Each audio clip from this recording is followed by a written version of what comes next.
ભરૂચના મઢુલી સર્કલ નજીક રૂપિયા 6.5 કરોડના ખર્ચે નિર્માણ પામનાર ભારતીય જનતા પાર્ટીના નવા કાર્યાલય શ્રી કમલમનું પ્રદેશ ભાજપ અધ્યક્ષ અને કેન્દ્રીય મંત્રી CR પાટીલના હસ્તે ખાતમુહૂર્ત કરવામાં આવ્યું।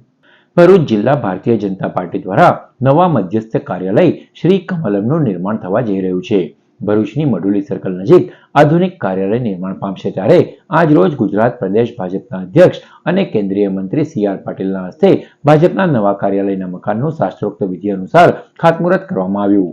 આ પ્રસંગે સંગઠન મંત્રી રત્નાકરજી, સાંસદ મનસુખ વસાવા, ધારાસભ્યો રમેશ મિસ્ત્રી, અરુણસિંહ રણા, ઈશ્વરસિંહ પટેલ, DK સ્વામી, રીતેશ વસાવા, પૂર્વ ધારાસભ્ય દુષ્યંત પટેલ, પૂર્વ સાંસદ ભરતસિંહ પરમાર, ભરૂચ જિલ્લા ભાજપના પ્રમુખ મારુતિસિંહ અટોદરિયા, મહામંત્રી નિરલ પટેલ, વિનોદ પટેલ સહિતના આગેવાનો તેમજ કાર્યકરો મોટી સંખ્યામાં ઉપસ્થિત રહ્યા હતા। વડાપ્રધાન નરેન્દ્ર મોદીના માર્ગદર્શન હેઠળ દેશના મોટાભાગના તમામ જિલ્લાઓમાં ભાજપના નવા કાર્યાલયનું નિર્માણ કરવામાં આવી રહ્યું છે ત્યારે ભરૂચમાં 20,000 સ્ક્વેર ફૂટમાં રૂપિયા 6.5 કરોડના ખર્ચે ભાજપનું નવું કાર્યાલય નિર્માણ પામશે। પ્રદેશ ભાજપનું જે કાર્યાલય છે એ થીમ આધારિત અતિ આધુનિક કાર્યાલયનું નિર્માણ કરવામાં આવશે।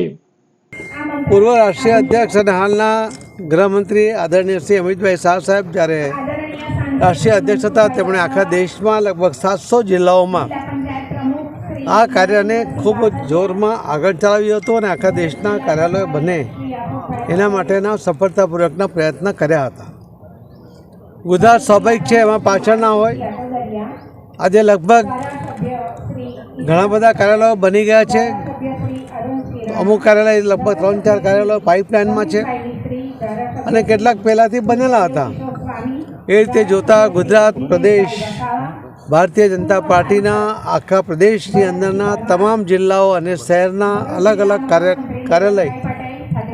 કાર્યકર્તાઓ અને લોકોની સાથેના સંબંધો જળવાઈ રહે એનો સંપર્ક સહજતાથી થાય એની કાર્ય યોજનાને બનાવીને એને આગળ વધારવા માટે આ એક માધ્યમ બને એના માટેના આ વિશાળ કાર્યાલયો જે રીતે પાર્ટીની કદ વધી રહ્યું છે, પાર્ટીના કાર્યકર્તાઓની જે તાદાદ વધી રહી છે જોતાં એક સરસ તમામ સગવડવાળા અને સાદગીભર્યા કાર્યાલયોનું નિર્માણ થાય એવો જે માનનીય પ્રધાનમંત્રી શ્રી મોદી સાહેબનો આગ્રહ હતો એને સાકાર કરવા માટેનો પ્રયત્ન કાર્યકર્તાઓને સાથે રાખીને થઈ રહ્યો છે। આજે ભરૂચ જિલ્લાનું આ કાર્યાલય માટે ભરૂચ જિલ્લાના ભારતીય જનતા પાર્ટીના અધ્યક્ષ શ્રી મારુતિસિંહજી, સાંસદ શ્રી અમારા મનસુખભાઈ વસાવાજી, સૌ ધારાસભ્યશ્રીઓ, સૌ આગેવાનો, હમણાંના પૂર્વના જવાબદારી સંભાળતા તમામ લોકોએ સાથે મળીને કાર્યકર્તાઓ સાથે મળીને આ નિર્માણ કાર્ય શરૂ કર્યું છે અને ખૂબ સમયસર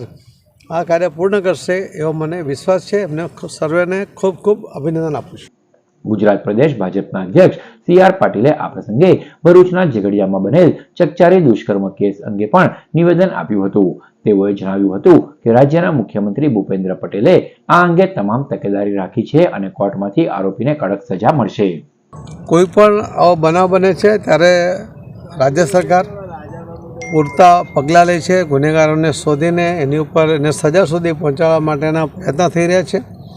માનનીય પ્રધાનમંત્રી મોદી સાહેબની આ સૂચના બહુ કડક છે અને માનનીય ગુજરાતના મુખ્યમંત્રી શ્રી ભૂપેન્દ્રભાઈ પટેલ એમણે એના માટેની તકેદારીના પગલાં લીધા છે, એના અટકાયતી પગલાં પણ લીધા છે અને એને કોર્ટમાં લઈ જઈને સજા કરવા સુધીના પ્રયત્ન આજે ગૃહમંત્રી શ્રી હર્ષભાઈને બધા મળીને કરી રહ્યા છે।